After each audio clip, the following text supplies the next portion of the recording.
విజయనగరంలో నరసం ఆధ్వర్యంలో ఉత్తరాంధ్ర మహిళా సదస్సును నిర్వహించారు. ఈ సదస్సులో మంత్రి కొండపల్లి శ్రీనివాస్, ఎమ్మెల్యే అదితి గజపతిరాజు పాల్గొన్నారు. కార్యక్రమంలో భాగంగా 108 మంది కవయిత్రులు, 108 మంది విద్యార్థులను సత్కరించారు. మహిళలు చైతన్యవంతులై అన్ని రంగాలలో రాణిస్తున్నారని మంత్రి అన్నారు.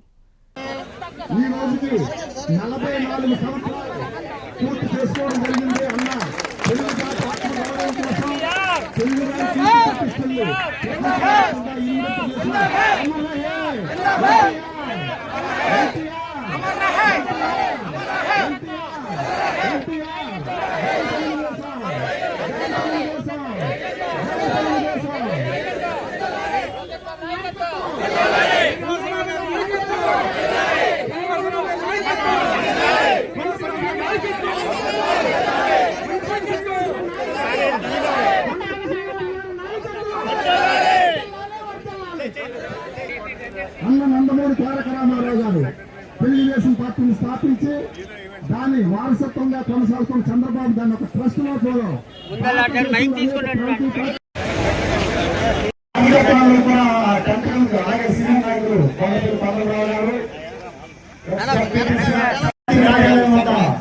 గౌరవ మంత్రివర్యులు యువ నాయకులు శ్రీ కొండపల్లి శ్రీనివాసరావు గారు తెలుగుదేశం పార్టీ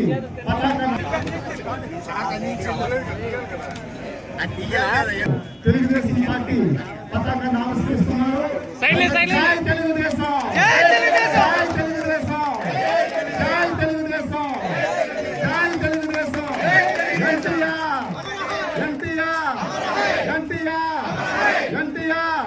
చంద్రబాబు గారి నాయకత్వం, లోకేష్ గారి నాయకత్వం, లోకేష్ గారి నాయకత్వం, లోకేష్ గారి నాయకత్వం, కొండపల్లి శ్రీనివాసరావు గారి నాయకత్వం, కొండపల్లి శ్రీనివాసరావు గారి నాయకత్వం.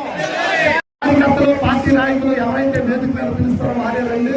ఒక క్రమశిక్షణ గల తెలుగుదేశం పార్టీ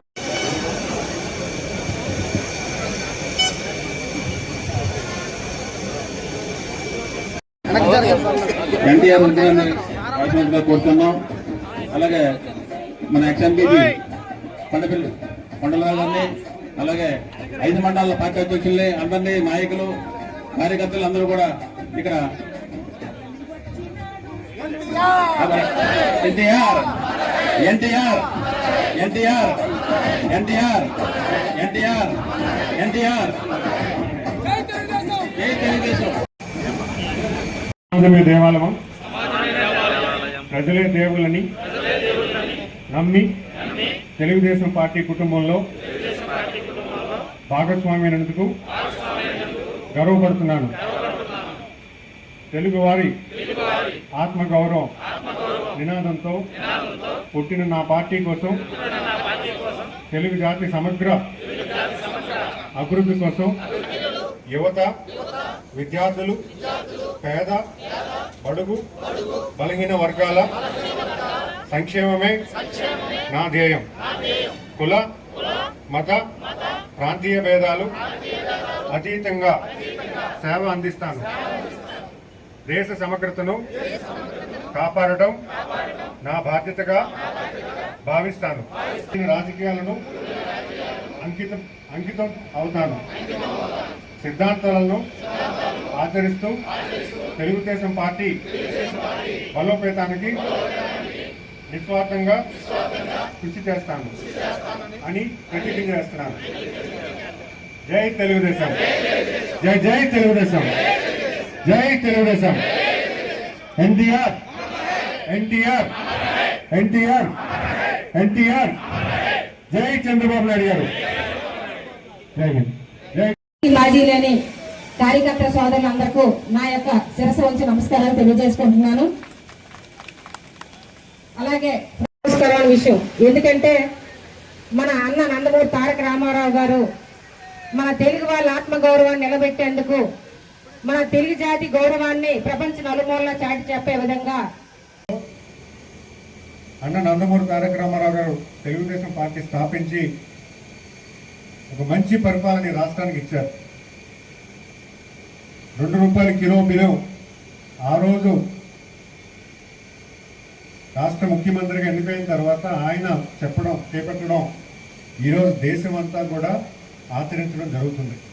డ్వాక్రా సంఘాలు దేశంలో నాంది పలికింది, దాన్ని కార్యాచరణ చేసింది అన్న నారా చంద్రబాబు నాయుడు గారు. అసలు ఇలాగ అనేక సంస్కరణలు ఈరోజు పరిపాలనలో టెక్నాలజీ తేడంలో కానీ ఈరోజు మనం చూసుకుంటే సచివాలయం అంటారు, ఒకప్పుడు ఈ సేవ మొదటగా పెట్టింది ఎవరు? చంద్రబాబు నాయుడు గారు. ప్రతి ఆఫీస్కి వెళ్ళి మనుషులు తిరగడం కాదు, ఈ సేవ మొదలు పెడితే డైరెక్ట్గా ఆఫీస్కి వెళ్ళి మీ బర్త్ సర్టిఫికేట్ కానీ లేకపోతే ఇంకేదైనా మీ క్యాస్ట్ సర్టిఫికేట్ కానీ ఇన్కమ్ సర్టిఫికేట్ కానీ ఏదైనా తెచ్చుకునే విధానం తీసుకొచ్చింది అప్పటి తెలుగుదేశం ప్రభుత్వం. మరి ఈరోజు వాట్సాప్ గవర్నెన్స్, ఈరోజు మన యువ నాయకులు నారా లోకేష్ గారు వచ్చిన తర్వాత ఆ ఈ సేవని ఈరోజు వాట్సాప్లోకి తీసుకొచ్చారు. వాట్సాప్లో సుమారు 900 సర్వీసెస్ ఈరోజు వాట్సాప్లో డైరెక్ట్గా మీరు డౌన్లోడ్ చేసుకోవచ్చు. అలాంటి పరిపాలన ఈరోజు రాష్ట్ర ప్రభుత్వానికి అందిస్తున్నారు. ఈరోజు చూసుకుంటే మన గ్రామ అభివృద్ధిలో 100కి 70-80% తెలుగుదేశం ప్రభుత్వంలో జరిగింది అభివృద్ధి. అవునా కాదా? 100కి 70-80% అభివృద్ధి కార్యక్రమాలు మన తెలుగుదేశం ప్రభుత్వంలోనే జరిగాయి. ఇప్పుడు కొత్త నాయకత్వం తీసుకొస్తున్నారు. ప్రతి కుటుంబాన్ని కూడా పేదరిక నిర్మూలన చేకూర్చేలాగా ఒక అత్యున్నత స్థాయిని తీసుకెళ్ళడానికి ప్రతి కుటుంబానికి మనం ఏ రకంగా సాయం చేయగలని ఒక కొత్త ఒరవడి ఈరోజు ప్రభుత్వంలో తీసుకురావడం జరుగుతుంది. దానికి నాంది పలుకుతుంది మన ముఖ్యమంత్రి వాళ్ళు శ్రీ నారా చంద్రబాబు నాయుడు గారు. అంటే పెన్షన్ అర్హత కల్పించింది తెలుగుదేశం ప్రభుత్వం. అటు చాలా మంది వికలాంగులకు కానీ, ఎవరైతే భర్త చనిపోయారో వాళ్ళకి కానీ, సింగిల్ ఉమెన్కి కానీ, అలాగే వేవర్స్కి కానీ, అలాగే ఎస్టీలకు కానీ అందరికీ కూడా ఎవరికైతే ఇప్పుడు పెన్షన్ వస్తున్నాయో 95% అర్హత కల్పించింది తెలుగుదేశం ప్రభుత్వం మాత్రమే. అలాగే పెన్షన్ కూడా 200 నుంచి 1000 రూపాయలు చేయడంలో కానీ, 1000 నుంచి 2000 చేయడంలో కానీ, 3000 నుంచి 4000 చేయడానికి కూడా ఈరోజు నాంది పలికిన తెలుగుదేశం ప్రభుత్వం మాత్రమే. మన ముఖ్యమంత్రి వాళ్ళు శ్రీ నారా చంద్రబాబు నాయుడు గారు ఆయన పరిపాలన చేస్తున్నప్పుడు రాష్ట్రం అత్యంత అభివృద్ధి మన రాష్ట్రానికి జరిగింది. చాలా మంది అత్యున్నత స్థాయిలోకి వెళ్ళడం జరిగింది. ఇవన్నీ కూడా మనం మర్చిపోకూడదు, ప్రజల్ని చైతన్యం చేయాలి. ఈరోజు ఈ రాష్ట్రానికి మన కూటమి నాయకులు ఎంతో అవసరం. ఇక తెలుగుదేశమే కాదు, జనసేన, బీజేపీ కూడా కలుపుకట్టుకుని వెళ్ళి ఈ రాష్ట్రానికి ఒక 20 సంవత్సరాలు ఈ కూటమి నాయకత్వానికి అవకాశం ఇస్తే ప్రపంచ స్థాయికి ఈ రాష్ట్రం వెళ్ళే దశగా ఉంటుంది. నేను అబద్ధం అనట్లేదు. ఈరోజు 2095-99లో విజన్ 2020 అని మనం ఏదైతే టీవీలో చూసామో అది సాధికారణ అయిందా లేదా ఈరోజు హైదరాబాద్ వెళ్ళి చూడండి. మీరు హైదరాబాద్ వెళ్ళి చూడండి. ఈరోజు మన పిల్లలే హైదరాబాద్లో మంచి ఉద్యోగ అవకాశాలు ఉన్నాయి, మనకెందుకు లేవు? మన ప్రాంతానికి ఎందుకు లేవు? అలాంటి పరిపాలన ఈ రాష్ట్రానికి అవసరం. ఆ పరిపాలన రావాలంటే మనం తెలుగుదేశం కార్యకర్తలు మరింత జాగ్రత్తగా పనిచేయాల్సిన అవసరం ఉంది. పార్టీయ ధ్యేయంగా పనిచేయాలి.